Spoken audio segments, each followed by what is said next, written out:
যেদিন থেকে তুমি এই বাড়িতে পা দিছ তারপরের দিন থেকে এই বাড়ির সুখ শান্তি উধাও হয়ে গেছে। সারাটা দিন ঝগড়া ঝাঁটি আমার আর ভালো লাগে না। আচ্ছা, তোমার সমস্যাটা কি একটু বলবা?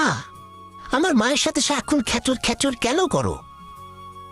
তার কথা মেনে নিলে কি হয়? তুমি ভুলে গেছো এটা যে তোমার শ্বশুর বাড়ি, এটা তোমার বাপদাদার বাড়ি না। আর একদিন যদি শুনি আমার মায়ের সাথে তর্ক করেছো, বেয়াদবি করেছো, একদম ঘাড় ধরে বের করে দেব।